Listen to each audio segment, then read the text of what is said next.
إن الحمد لله نحمده تعالى ونستعينه ونستغفره ونعوذ بالله من شرور أنفسنا ومن سيئات أعمالنا. من يهده الله فلا مضل له ومن يضلل فلا هادي له. وأشهد أن لا إله إلا الله وحده لا شريك له وأشهد أن محمدا عبده ورسوله. يا أيها الذين آمنوا اتقوا الله حق تقاته ولا تموتن إلا وأنتم مسلمون.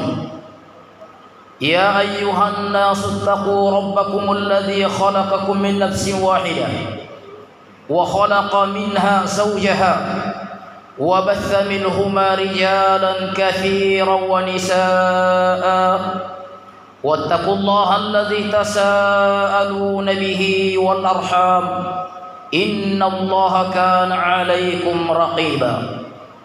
يا أيها الذين آمنوا اتقوا الله وقولوا قولا سديدا يصلح لكم أعمالكم ويغفر لكم ذنوبكم ومن يطع الله ورسوله فقد فاز فوزا عظيما. فإن خير الحديث كتاب الله وخير الهدي هدي محمد صلى الله عليه وعلى آله وسلم. وشر الأمور محدثاتها وكل محدثة بدعة وكل بدعة ضلالة وكل ضلالة في النار. Jamaah Jumat yang dimuliakan oleh Allah Subhanahu wa taala. Sesungguhnya di antara awal dakwah Nabi alaihi salatu wassalam, setelah beliau memerintahkan manusia untuk mentauhidkan Allah Azza wa Jalla, agar mereka mempersembahkan seluruh ibadahnya lahir dan batin hanya kepada Allah, memperingatkan manusia dari berbagai macam bentuk-bentuk kesyirikan, baik dalam bentuk i'tiqad, keyakinan, perbuatan ataupun ucapan. Demikian pula beliau memerintahkan orang-orang untuk senantiasa melaksanakan sholat, dan juga memerintahkan orang-orang untuk menyambungkan hubungan kekerabatannya berdasarkan hadisnya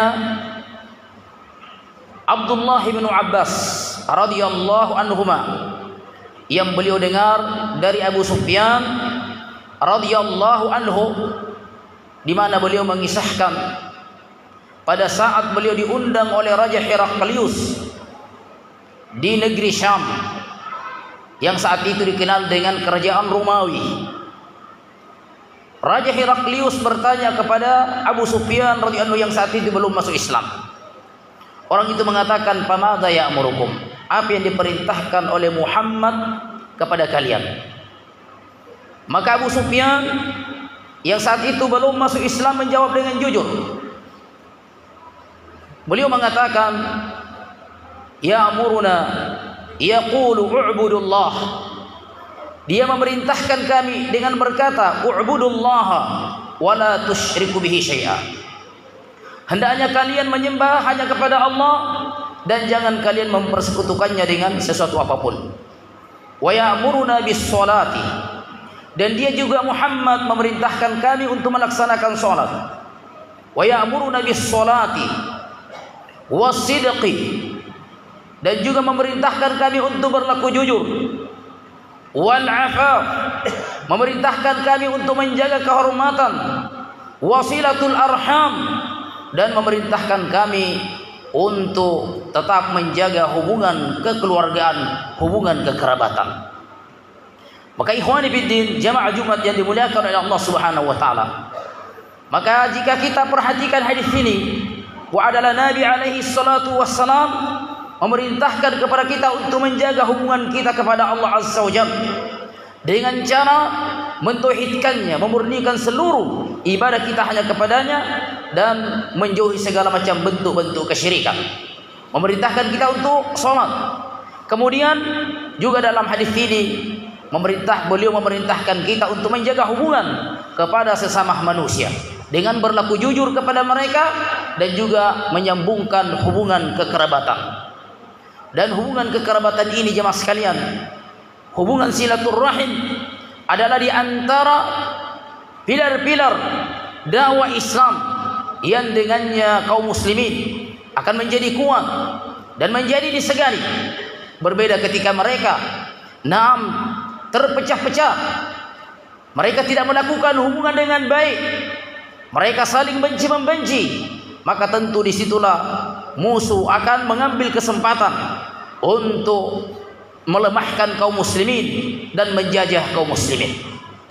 Maka pada kesempatan hari ini jemaah sekalian, kita akan melihat beberapa hadis dari hadis-hadis Nabi sallallahu alaihi wasallam yang memerintahkan kita untuk menyambungkan hubungan silaturahim dan juga menyebutkan sedikit keutamaan dan juga bahayanya bagi orang-orang yang menyambungkan dan memutuskan silaturahimnya. Dalam hadisnya Abu Hurairah radhiyallahu anhu disebutkan bahwasanya silatul arham, menyambungkan hubungan kekerabatan, menjaga hubungan dengan sesama adalah tanda-tanda keimanan. Nabi alaihi salatu wasallam mengatakan, "Man kana yu'minu billahi wal yaumil akhir." Barang siapa yang beriman terhadap Allah dan hari akhirat, falyukrim dhaifahu, hendaknya dia memuliakan tamunya. Wa man kana yu'minu billahi wal yaumil akhir, dan siapa saja yang beriman terhadap Allah dan hari akhirat, falyasil rahimah, maka hendaknya dia menyambungkan hubungan kekerabatannya. Wa man kana yu'minu billahi wal yaumil akhir falyaqul khaira aw liyasmut. Siapa yang beriman terhadap Allah dan hari akhirat, hendaknya dia mengucapkan ucapan yang baik ataupun dia diam. Dalam hadis ini menunjukkan bahwasanya silatul arham adalah merupakan tanda-tanda keimanan yang baik bagi seseorang. Barang siapa yang senantiasa menjaga silaturahimnya, hubungannya kepada orang-orang di sekitarnya, khususnya kepada kerabat-kerabatnya, maka itu menunjukkan tanda keimanannya. Karena Nabi mengatakan, siapa yang beriman terhadap Allah dan hari akhirat, maka hendaknya dia menyambungkan hubungan silaturahimnya. Bisa dipahami jamaah sekalian bahwa orang-orang yang tidak beriman terhadap Allah dan hari akhirat ataupun kurang keimanannya terhadap Allah dan hari akhirat, maka dia akan memutuskan hubungan kekerabatannya, wal iyadu billah. Dan di antara sebab-sebab keberkahan umur dan keberkahan rezeki, kata Nabi alaihi salatu wassalam, adalah orang itu menyambungkan hubungan silaturahimnya. Dalam hadisnya Anas bin Malik radhiyallahu anhu dalam Sahih Bukhari, Nabi mengatakan, man ahabba ayyubsatalahu fi rizqi, siapa yang senang untuk dihamparkan rezekinya, wa yunsau lahu fi athari, dan diberikan umur yang panjang, diberikan keberkahan pada rezekinya, diberikan kepada keberkahan pada umurnya, falyasil rahimahu, maka hendaknya dia memutuskan hubungan silaturahimnya, hubungan kekerabatannya. Jemaah sekalian yang dimuliakan oleh Allah Subhanahu wa taala, dan semakna hadis ini datang dari hadisnya Ali bin Abi Thalib radhiyallahu anhu dalam Musnadnya Al-Bazzar dan juga Mustadrak Al-Hakim. Nabi mengatakan, man ahabba ayyumadda lahu fi umrihi, siapa yang senang diberikan umur yang panjang, wa yuwassa lahu fi rizqi, dan diberikan rezeki yang luas, falyattaqillah, hendaknya dia bertakwa kepada Allah, wal yasil rahimahu, dan menyambungkan hubungan silaturahimnya. Maka di antara sebab-sebab rezeki jemaah sekalian, keberkahan-keberkahan rezeki, demikian pula keberkahan kepada umur, apabila kita senantiasa mampu menjaga hubungan silaturahim, hubungan kekerabatan dengan orang-orang yang ada di sekitar kita. Maka barang siapa yang merasa rezekinya sempit, maka perhatikan, jangan sampai kita memiliki kawan, memiliki teman, memiliki kerabat, apalagi orang-orang yang paling terdekat dengan kita, orang tua, saudara kita, om kita, tante-tante kita, mungkin kita ada berhubungan, bermusuhan dengan mereka, maka boleh jadi itu adalah penyebabnya jemaah sekalian. Mari kita memperbaiki hubungan kita kepada kerabat-kerabat kita, karena itu adalah bertanda kebaikan-kebaikan, keberkahan pada hidup kita, baik pada rezeki dan juga pada umur kita. Ikhwani fiddin rahimani wa rahimakumullah. Oleh karena itu, Dalam hadis yang sahih juga dari hadisnya Aisyah radhiyallahu anha, Nabi alaihi salatu wassalam memberitakan, sebenarnya dalam sahih Muslim Nabi mengatakan al-rahimu muta'alliqatun bil arsy. Buah rahim ini bergantung di arsy. Taqulu ar-rahim berkata, man wasalani wasalahullah. Siapa yang menyambungku, kata ar-rahim, maka Allah pun akan menyambungkan untuknya. Allah menyambungkan kebaikannya, rahmatnya pada orang-orang yang menyambungkan hubungan silaturahimnya. Wa man qata'ani, dan siapa yang memutuskanku, dia memutuskan silaturahimnya, qata'ahu Allah, maka Allah pun akan memutuskan kebaikannya, rahmatnya untuk orang tersebut. Maka waspada jemaah sekalian, jangan sampai kita termasuk di antara orang-orang yang memutuskan hubungan silaturahim dengan tidak berbicara kepada mereka, dengan tidak mengucapkan salam kepada mereka, apalagi di masa-masa seperti ini. Naam, masa-masa yang penuh dengan fitnah, karena sebagian orang beda pilihan saja pada sebagian perkara, mereka memutuskan hubungan silaturahimnya. Wal iyadu billah. Apakah kita ingin mengorbankan perkara agama kita, kebaikan kita, naam, kemudian kita bermusuhan, kita wal iyadu billah, naam, tidak baikan dengan sebagian orang-orang di sekitar kita, khususnya kerabat-kerabat kita. Karena itu Nabi alaihi salatu wasallam mengingatkan dalam hadis yang sahih, dalam hadisnya Abu Bakar As-Siddiq radhiyallahu anhu, Nabi menyebutkan bahwa di antara perkara yang akan menyebabkan seseorang mendapatkan azab, dipercepat azabnya di dunia ini adalah pada 3 perkara. Nabi mengatakan, naam, bahwasanya Allah Subhanahu wa taala, ma min dzambin, kata Nabi alaihi salatu wasalam, ma min dzambin ajdaru ay yu'ajjilallahu lahu bil 'uqubati fid dunya ma'a ma yaddahu lahu fil akhirati minal baghi wa qati'atir rahim. Bahwa tidak ada satupun dosa yang Allah Subhanahu wa taala akan percepat akibatnya. Allah Subhanahu wa taala percepat siksaannya di dunia ini disertai dengan apa yang masih Allah siapkan nanti di negeri akhirat, minal bagi, kecuali dosa melampaui batas, berbuat semena-mena, wa qati'atir rahim, dan juga memutuskan hubungan kekerabatan. Nabi alaihi salatu wasallam mengatakan, tidak ada satupun dosa di dunia ini yang dilakukan oleh seseorang yang Allah akan percepat akibat buruknya di dunia ini, kecuali 2 perkara ini. Al-baghyu, melampaui batas, berbuat semena-mena kepada orang-orang, kemudian waqati'atur rahim, dan memutuskan hubungan kekerabatan. Orang-orang yang memutuskan hubungan kekerabatannya adalah orang-orang yang dilaknati oleh Allah Subhanahu wa taala. Fahal asaitum in tawallaitum fil ardi wa tuqatti'u arhamakum ulaika alladzina la'anahumullah.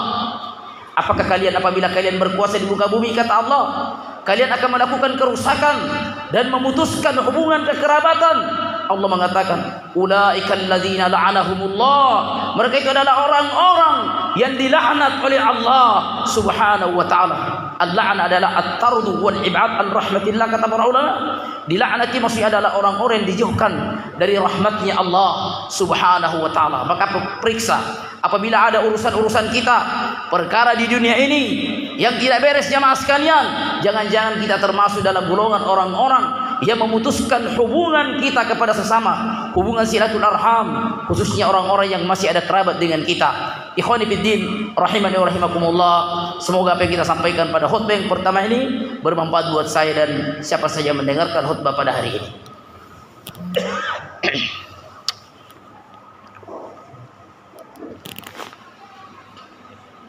Alhamdulillah, wassalatu wassalamu ala rasulillah wa ala alihi wa sahbihi wa sallam. Juga salah seorang salaf dari kalangan tabi'in, yaitu Ali ibn al-Husayn ibn Ali bin Abi Thalib, yang dikenal dengan Zainul Abidin radhiyallahu anhu, berkata kepada putranya, beliau menasihati anak-anaknya, ya bunay, la tashabanna qati'a rahim fa innahu wajadtuhu mal'unan fi kitabillah. Wahai anakku, jangan engkau berteman Dengan siapa? Qati'a rahim, orang yang memutuskan hubungan silaturahimnya. Fa innahu wajadtuhu mal'unan fi kitabillah, karena aku mendapati orang-orang yang memutuskan hubungan silaturahimnya, aku dapatkan dalam kitabullah, dalam Al-Quran, mereka itu adalah orang-orang yang dilaknati oleh Allah Subhanahu wa ta'ala. Jangan sampai kita tertulari dengan laknat mereka, wal'iyadu billah, sehingga kita pun ikut-ikutan melakukan apa yang dilakukan oleh orang yang memutuskan hubungan silaturahimnya. Dan orang yang menyambungkan silaturahimnya, jamaah sekalian, bukan berarti adalah orang-orang yang membalas kebaikannya orang-orang yang berbuat baik kepadanya. Nah, itu juga termasuk. Tetapi pada hakikatnya orang yang menyambungkan hubungan silaturahimnya adalah orang yang terus berupaya untuk memperbaiki hubungannya dengan orang tersebut, walaupun mungkin dia dibaikot. Oleh karena itu Nabi mengatakan, laisal wasilu bil mukafi, walakinnal wasila alladzina idza quti'at rahimu wasalaha. Bukanlah pada hakikatnya orang menyambungkan hubungan silaturahimnya adalah ketika dia membalas kebaikan orang-orang berbuat baik kepadanya. Akan tapi pada hakikatnya orang yang menyambungkan hubungan silaturahimnya itu adalah orang yang tetap berupaya menyambungkan kebaikannya, berbuat baik kepada orang-orang yang berbuat buruk kepadanya. Dia berupaya, orang itu berupaya memutuskan hubungan dengannya, tapi dia juga berupaya untuk tetap menjaga dan menyambungkan hubungan silaturahimnya. Maka itulah hakikatnya orang yang dikatakan wasilur rahim, orang menyambungkan hubungan kekerabatannya. Jemaah sekalian yang dimuliakan oleh Allah Subhanahu wa taala, semoga Allah Subhanahu wa taala memberikan kepada kita karunia-Nya, rahmat-Nya, sehingga kita termasuk dalam golongan orang-orang yang mendapatkan kebaikan dan rahmat Allah Azza wa Jalla, yaitu termasuk dalam golongan orang-orang yang menyambungkan hubungan silaturahimnya. Dan semoga Allah menjauhkan kita dari perkara-perkara penyebab-penyebab yang bisa menjatuhkan kita untuk memutuskan hubungan kekerabatan. Allahumma inna nas'aluka al-huda wat-tuqa wal-'afaf wal-ghina. Allahumma inna nas'aluka al-jannah wa ma qarraba ilayha min qawlin aw 'amal, wa a'udzu bika minan nar wa ma qarraba ilayha min qawlin aw 'amal. Allahumma rabbana atina fid dunya hasanah wa fil akhirati hasanah wa qina 'adzaban nar. Wa sallallahu ala Muhammadin wa ala alihi wa sahbihi wa sallam. Walhamdulillahi rabbil alamin.